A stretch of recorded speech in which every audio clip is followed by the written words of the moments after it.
New Orleans Saints wide receivers Chris Olave and Rashid Shaheed's best case scenarios for 2024 might be their most realistic scenarios for 2024. We got all of that and a little bit of lanyard for you on today's episode of Locked On Saints.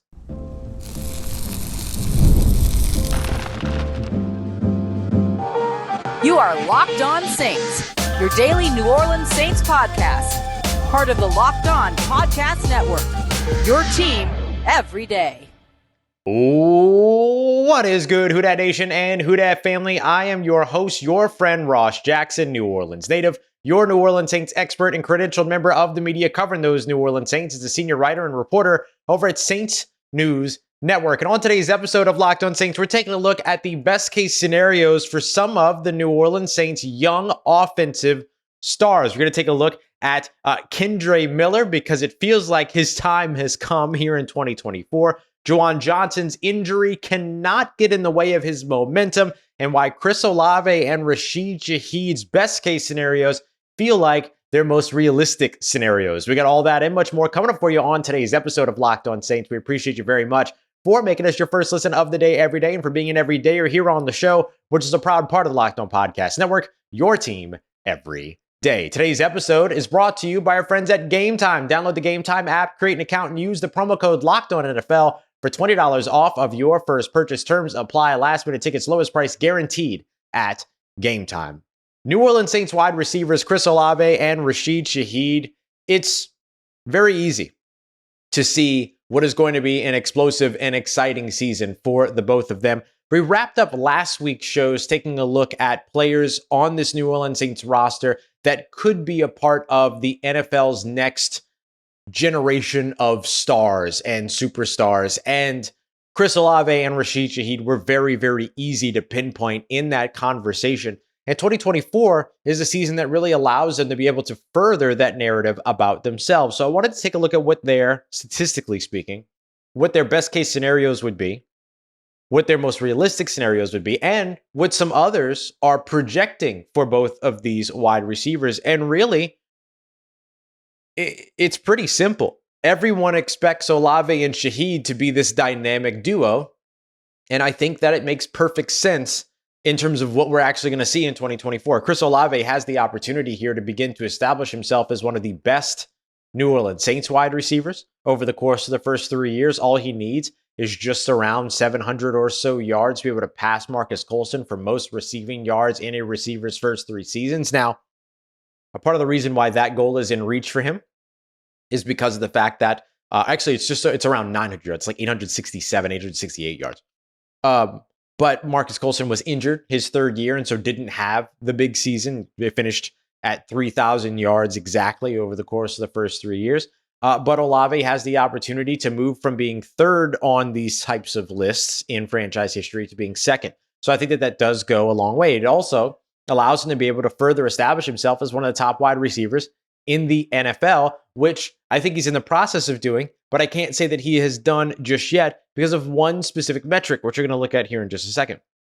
Rashid Shaheed, on the other hand, is the number 2 wide receiver. Both of these guys are going to get a ton of opportunity as the only 2 wide receivers on the field for the New Orleans Saints. Yes, they'll still have players man the slot. They'll still do 3 wide receiver sets. They'll still do a ton of different things over the offensive side, but I would expect the 2 tight end and 2 running back or 1 running back, 1 fullback sets to really start to tick up for the New Orleans Saints in this new Clint Kubiak offense, meaning that Chris Olave and Rashid Shaheed being wide receiver 1, wide receiver 2, the bona fide go-to guys, they're going to see the field a lot and therefore get a lot of opportunities. We also discussed earlier this week on Monday the importance of motion and play action and how that boosts wide receiver production on a per route run basis across the NFL. It's easy to identify across the league. So both of these players are going to benefit from the new system.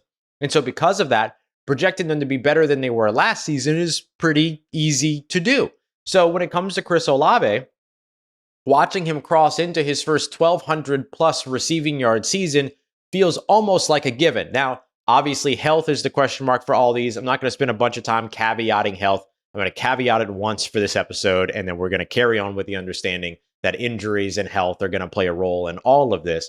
But for Chris Olave, if he plays a majority healthy season, 1,200 receiving yards or more feels easily attainable for the wideout, feels like a best case scenario, feels like a very realistic scenario for him as well. Now, here's where I think best case scenario kind of has to become his reality, right? With a little bit of extra work. It's when it comes to scoring. If you're an everydayer, you've heard me talk about this before. Chris Olave's one big hang-up is 9 touchdowns over the course of his first 2 seasons. He has to find the end zone and has to be given more opportunities to find the end zone more in this 3rd season. Now, that will change based on the fact that there is no Michael Thomas. There's no Jarvis Landry like there was his rookie year. There's no Michael Thomas like there was last year. He gets to start the season and end the season as the number 1 dude. And so seeing him move into double-digit scoring is a part of that best case scenario projection for me, although the realistic projection might be more like 8 or 9, just shy of 10 touchdowns. But we'll see. And the reason why I say that that might be the more realistic one for him is because even if you look at Michael Thomas's best years, 9 touchdowns. Michael Thomas was never a double-digit touchdown guy for the New Orleans Saints. And so Chris Olave could potentially fall into that same realm based on the fact that this is an offense that's going to want to spread the ball out. It's going to want to target many players. It's going to want to be dynamic in the red zone, dynamic in scoring position, all those things. But I do think that him moving into those double-digit scoring metrics is a part of what will better suit him for the conversation of one of the best top wide receivers in the NFL. Rashid Shaheed, on the other hand, I have him at 800 plus receiving yards and 6 plus touchdowns. I think if he hits both of those, you're incredibly happy with getting 2,000 receiving yards between the two of these guys. And what I mean by that is 1,200 by one, 800 by the other, not 1,000 to each. And 16 or more touchdowns from both of these guys, or combined amongst both of these guys, would be huge for the New Orleans Saints as well. So whatever configuration it takes to get that between these two, I think ends up kind of going a long way for the New Orleans Saints. And I got to tell you, my projection here, not far off of what others are expecting. Mike Clay does a phenomenal job predicting and projecting every single player's stats from across the NFL, all 32 teams. He's got Chris Olave projected with 86 receptions, 1,247 receiving yards, and 6 touchdowns, while he has Rashid Shaheed projected at 54 receptions, 740 receiving yards, and 4 receiving touchdowns. Now, I have them ticked up a little bit more, but I also expect Derek Carr to have a better season than what Clay is projecting Derek Carr to have in 2024 as well. So I like kind of where all this lands. Finally, I want to go back to our friends at FanDuel for a little bit, who do have odds on an over-under for receiving yards and receiving touchdowns for Olave. 1,050.5 receiving yards. So will he be better or worse than last season is basically what you're looking at. So if he gets 1,051, great. That's the over. If he gets 5 or fewer touchdowns, that's where the cutoff is. 5.5 touchdowns is the over-under.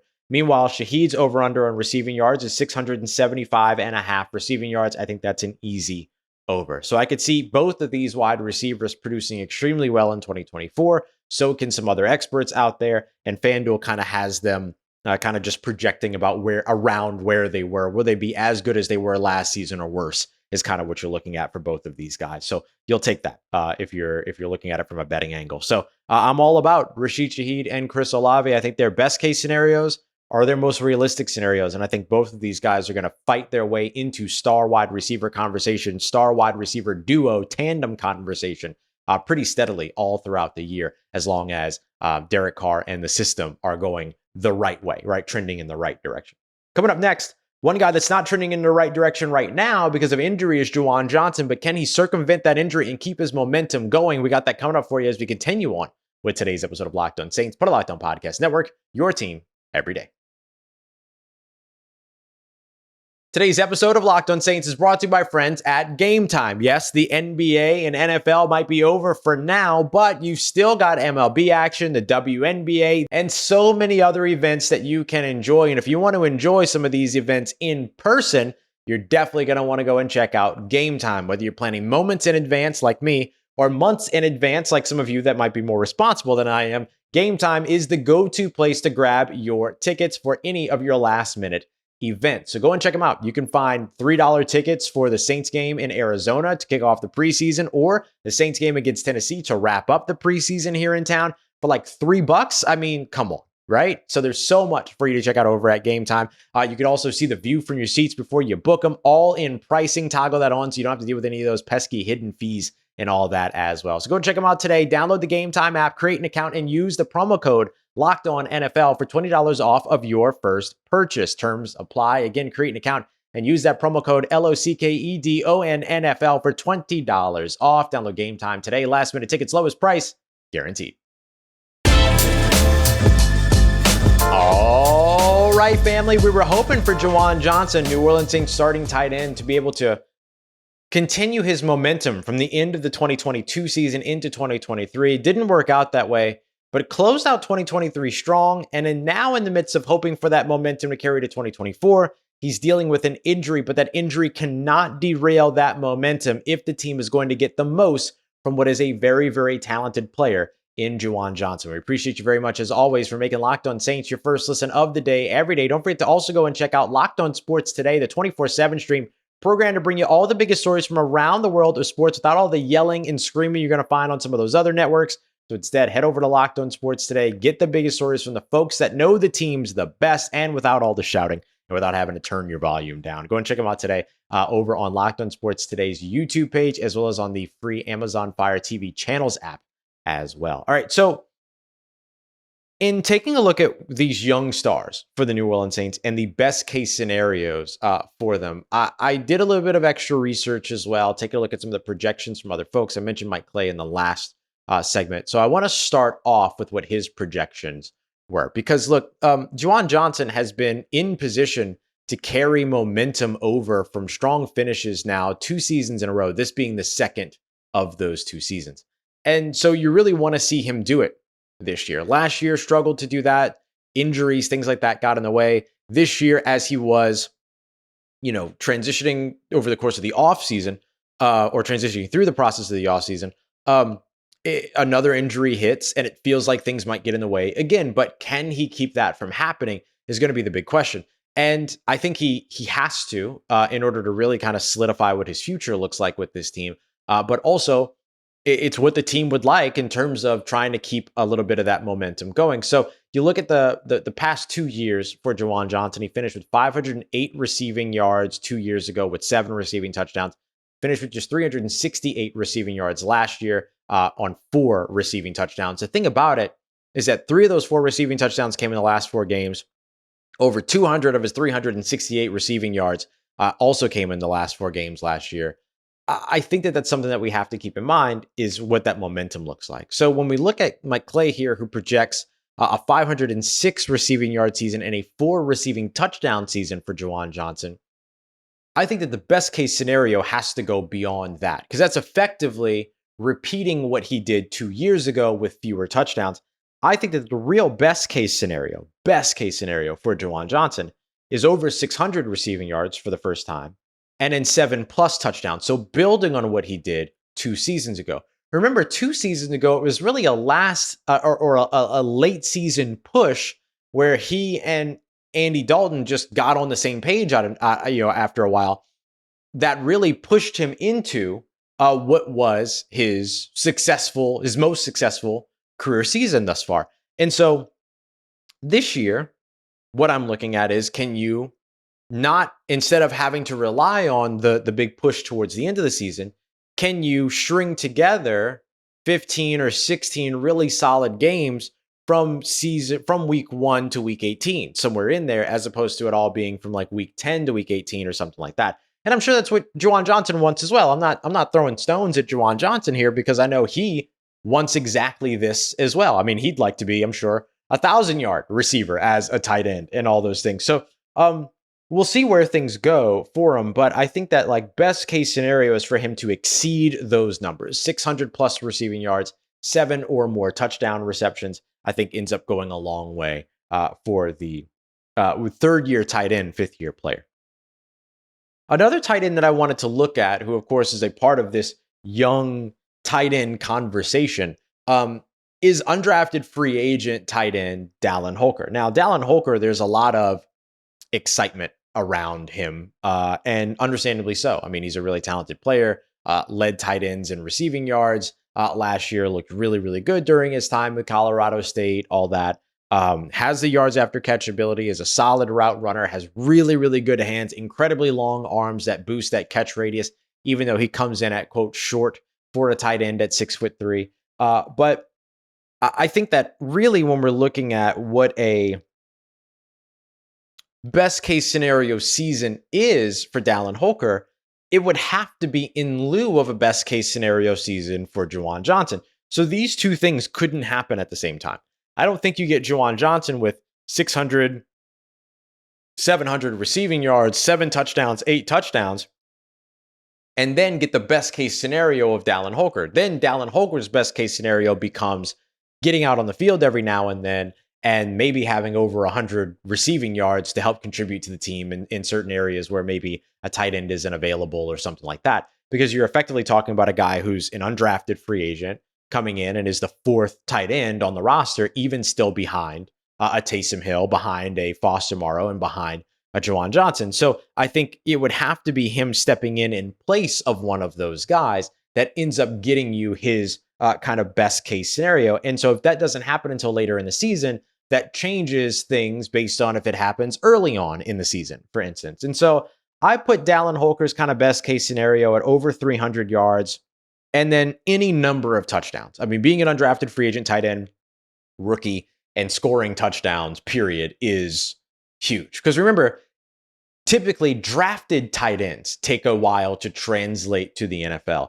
So even getting 300 plus receiving yards as an undrafted free agent rookie tight end is impressive. And I know people aren't going to think of it as impressive because gaudy numbers and things like that. But really, like that's the reality of where Dallin Holker walks in. His bar can be pretty low. And then if he exceeds that bar, fantastic. But he doesn't have to for it to be a successful rookie season or to get the best out of him. But if you've got, let's say 15, 16 games of Juwan Johnson, 15, 16 games of Foster Morrow, 15, 16 games of Taysom Hill, there's not going to be a lot of opportunity for a Dallin Holker to be able to step in. Obviously, this projection sheet that I'm using from Mike Clay didn't have Dallin Holker included. It had Tommy Hudson included. And he had Tommy Hudson with 4 receptions and 39 receiving yards. He had Foster Morrow with 16 receptions and 180 receiving yards and 1 touchdown. That Foster Morrow line feels like what would be the most realistic one for a Dallin Holker if he appears in more than one game. But then if he gets to the point where he's appearing and playing a good percentage of snaps, not the majority of snaps, but a good percentage of snaps in 8 or 9 games, then you can tick up the projection from there. But until then, it's very, very hard to really imagine where Dallin Holker has this major impact as a rookie. That's not to say that he's not a good player. That's not to say that he won't have an impact as a rookie. I think he makes the roster as an undrafted free agent. I think that is excellence in and of itself. Production on the field is going to have a different conversation just simply based on what the actual opportunities he gets looks like and what the quality of those opportunities are, along with what the quantity of that opportunities might be, of what those opportunities might be. So that's the way that I look at Dallin Holker. But I think the biggest thing is trying to look ahead to Juwan Johnson, bridging the gap and being able to carry the momentum of what was a strong finish in those last 4 games of the season into 2024, despite the injury. Coming up next, we got to see a little bit of Kendre Miller, who could be the future of the New Orleans Saints run game, but could his future really look like now? It seems very likely. We got that coming up for you as we continue on with today's episode of Locked On Saints, part of Locked On Podcast Network, your team every day.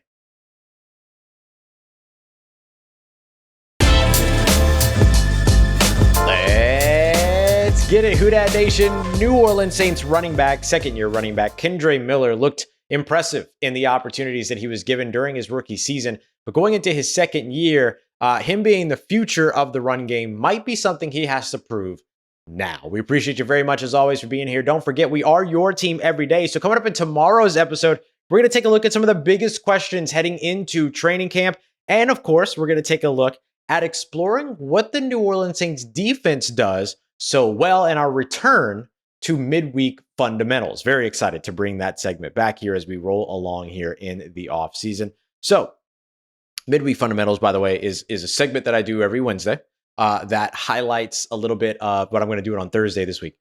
but it highlights a little bit of the kind of basic things, fundamental things that you need to know about what make the New Orleans Saints the New Orleans Saints, right? How do they play defense? What are man and zone coverages? What are the ones that they utilize? Things like that. So we're going to dig into a bunch of that stuff next week, or in the next episode, rather. All right, so Kendre Miller. Kendre Miller's time may very well be now. And this might be the season where he's got to prove that he can be the future of this New Orleans Saints run game. That's not because I think Alvin Kamara is going to have a down year. I'm excited to see Alvin Kamara in this new offense. But everybody is looking at Kendre Miller, who is barely 22 years old and going into the season, and that is very young, and that doesn't have the age question marks that, veteran running backs around the NFL will always be burdened with carrying. He doesn't have any of that. He only has hope. He only has projection. He only has potential ahead of him. And so 2024 becomes a big time kind of proving ground for him, lest the New Orleans Saints should go into 2025 reinvesting at running back, which I think they're going to do no matter what. But do they go into 2025 investing in running back behind or along with Kendre Miller or in place of Kendre Miller? That's why 2024 is so important. The Saints are running back their running back room. Every single bit of it, all the way down to the guys that might be the practice squad guys in James Robinson, as well as Jordan Mims. They added Jacob Kibodi in undrafted free agency. We'll see if he ends up challenging one of those guys for a practice squad spot. But really, like, this run game comes down to Alvin Kamara, Kendre Miller, and Jamal Williams. And Kendre Miller's role is going to increase or decrease based upon how he makes or what he makes of his early opportunities, whether that be during training camp or early on in the season. There's a chance that the Saints start training camp without Alvin Kamara, who is still engaged in that contract dispute. I would be shocked if that ends up getting taken care of before training camp, just based on proximity to one another, literal being in the same room as one another. And so Kendre Miller is going to get a lot of opportunities early on. So if he makes good on all that, then you could see an expanded role for him sooner rather than later. So what I have for him right now is a best case scenario. This is not going into, him taking over as a number one running back and the Saints doing something crazy with Alvin Kamara or whatever. This isn't going into that. This is assuming that he is part of a three-headed running back attack. Best case scenario, I have him at 500 plus rushing yards, 4 plus rushing touchdowns, 300 plus receiving yards, and 1 plus receiving touchdown. I might make that 2 plus receiving touchdowns, whatever.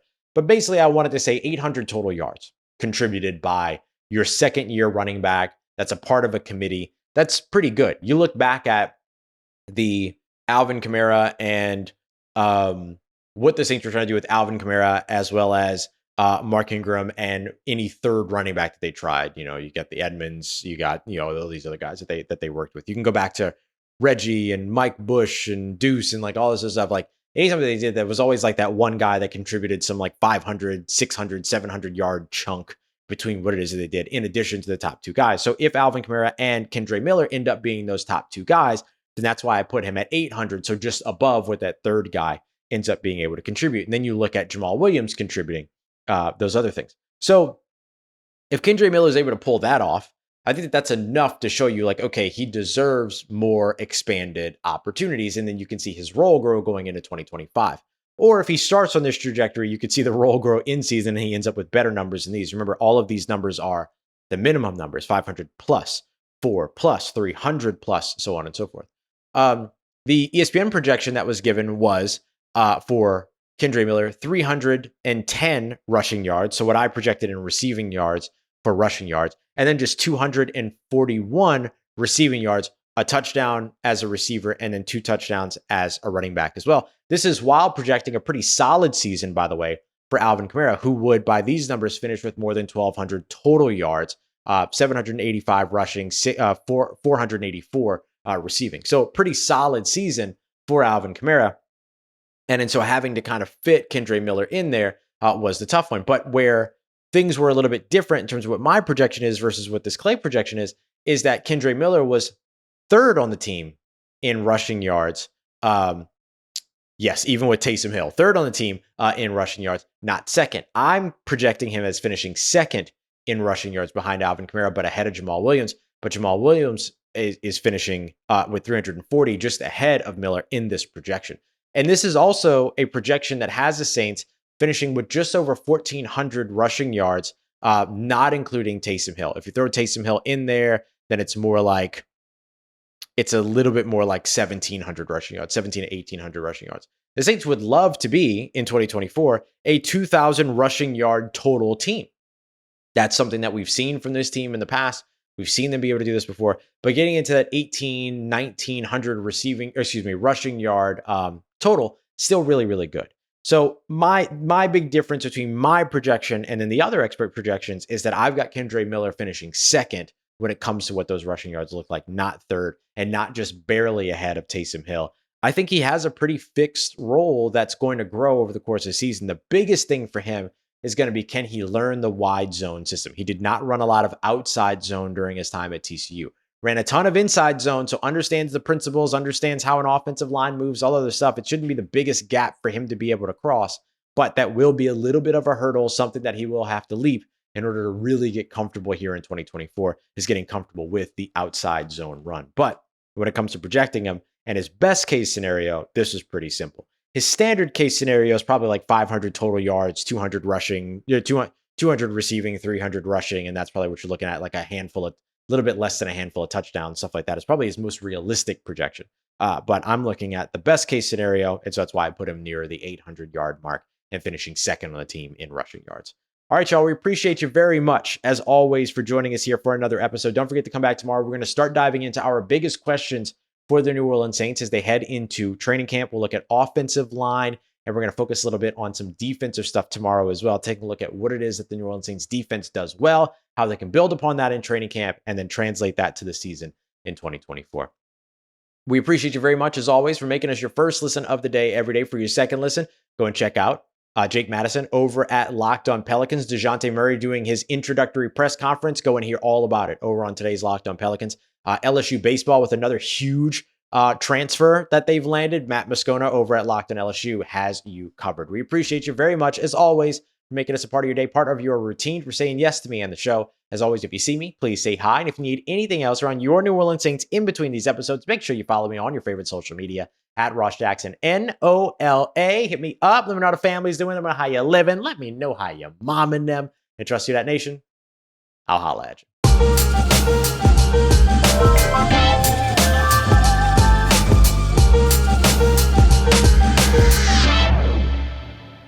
No bloopers today, y'all. I killed that.